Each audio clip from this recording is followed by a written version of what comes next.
Hello there, and welcome to Geek Speak. My name is Nath, and today I've been playing a little bit of Mickey's Castle of Illusion on the Sega Mega Drive, a game that up until recently I completely forgot existed. These days there is such an overwhelming abundance of games to buy, download and stream, it is impossible to keep track of all of them. Thankfully, this abundance is a constant source of inspiration for me writing these lists and playing challenges on the channel. But it did pose an interesting theme for this week's list.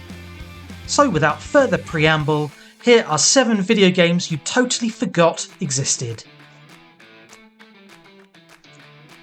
Way back on the PlayStation 1, there was an extreme sports series that almost everyone I knew was playing, the excellent Tony Hawk's Pro Skater series. Ever the square peg in a round hole, I was much more taken with the equally brilliant, but much less known, Dave Mirra Freestyle BMX. Now in truth, both game series followed a near identical formula. You ride around various arenas, pulling off gnarly flips and rad moves, while trying to score cool points and complete a series of ever-increasingly ridiculous challenges, like pop a 360 over the moving train. It was excellent pick up and play fun, with plenty of excellent game modes to explore.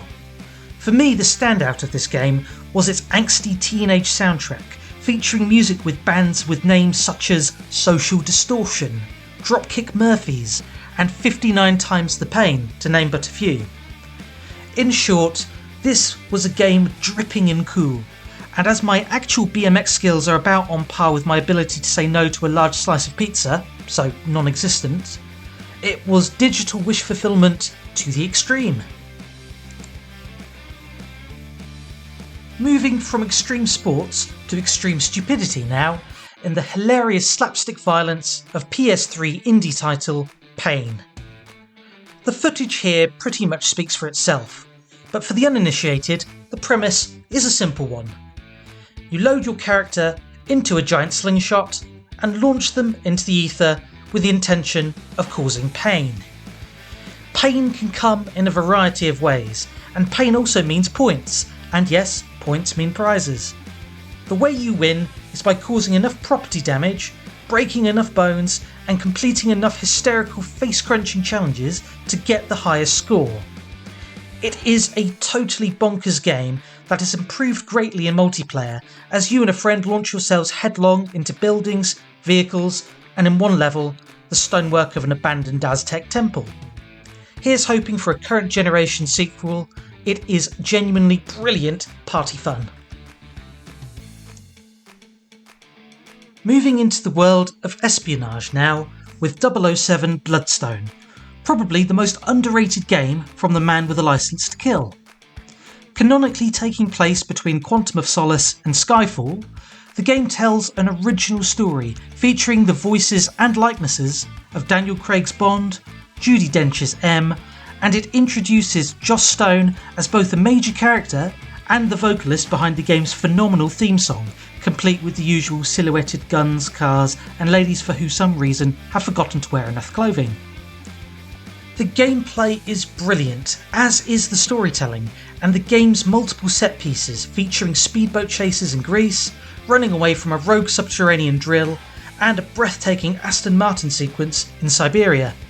The game is designed to feel cinematic, and in my humble opinion, it fits flawlessly with the gritty, realistic Craig version of Bond. If you missed this one the first time around, just remember, you only live twice. There are tons of excellent games in the world of Pokemon. One that maybe fell by the wayside, for me, is Pokepark on the Wii. This relaxed minigame-filled explorathon sees you take on the role of everyone's favourite Thundermouse, Pikachu. You find yourself enlisted/kidnapped by Mew, who then asks you to save the Pokepark from destruction by collecting prism pieces, the game's MacGuffin. The way you do this is by exploring the massive open world, befriending an entire Pokédex worth of small colourful critters, beating them in battles and minigames. Lots and lots of minigames. Thankfully, there is plenty of variety and fun to be found here, with lots of fun story beats and lore to please hardcore fans of the franchise. The game even garnered a sequel a few years later, so if you are looking for a Pokemon game that strays away from the classic formula, why not give this one a go? Going back even further now into time and onto the Sega Mega Drive, and possibly the most obscure title on this entire list, Quackshot, featuring Donald Duck. This Metroidvania-style platformer, featuring Disney's feathered ball of anger, might not have the flashiest graphics or the most compelling storyline, but flying around the world seeking treasure with Donald and his gun that shoots toilet plungers, yes, really, is retro gaming heaven. It's also pretty bloomin' challenging, as it comes from a bygone era where autosave and infinite lives were but a twinkle in a game developer's eyes. Despite its colourful kid-friendly visuals, it is not an easy game, with some pretty nasty enemy placement and precise puzzle platforming that will test both your patience and timing. As for the patience of one Donald Duck, the game has a built-in temper meter that, when filled, sends our hero into a blind, loud and violent frenzy. Definitely one of Disney's more out there games, but it's an excellent one nonetheless, and I thoroughly recommend checking it out. Movie tie-in games are usually a bit rubbish if we're being completely honest. Then every once in a while, one comes along that completely subverts that expectation and blows it out of the water. Captain America Super Soldier is one such game. Set in the middle of the Second World War, you must navigate Cap through an enormous Hydra compound in order to rescue Bucky and the rest of the Howling Commandos. The game unapologetically borrows more than just a little bit from the excellent Batman Arkham Asylum game, complete with collectibles, costumes and combat that feels almost as satisfying as punching old Adolf right in the schnoz. Chris Evans does an incredible job in his portrayal of the Star-Spangled Man with a Plan, and while the story may be a tad predictable, it does an excellent job of fleshing out what was in the movie basically a war montage. The gameplay is truly the standout feature in this game, as both the exploration and combat feel organic and not just an Arkham ripoff, as you launch your vibranium shield like a big frisbee of death at hordes of Hydra's Nazi army. Our last entry is a game that until about a week ago I'd completely forgotten in the days of my preteens. That was until I saw the trailer for it being re-released on PS5 and my jaw hit the floor. Jedi Power Battles is an arcade-style combat platformer that follows the plot of Star Wars Episode I: The Phantom Menace, and it is pure, unadulterated chaos. The game features several playable characters, ranging from fan favourites like Obi-Wan and Mace Windu, to more obscure characters like Plo Koon, Captain Panaka, and Tusken Raider with a gaffy stick. It is a PS1 classic that doesn't take itself too seriously, with its arcade-feeling power-ups and exaggerated combo-style combat, and my word does it work well.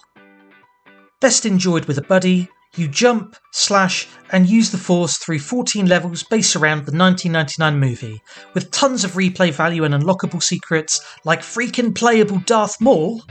I have never hit pre-order so fast in my life, so stay tuned as I will be playing this on the channel very soon indeed. And there we go! 7 games you totally forgot existed. Are there any hidden gems you think I missed? Why not comment some down below so I can check them out? If you enjoyed this video, why not drop it a like, share it, and subscribe to the channel. Hit the notification bell to be alerted for when another video drops, and as always, thank you so much for watching, and until next time, stay safe, see you, bye.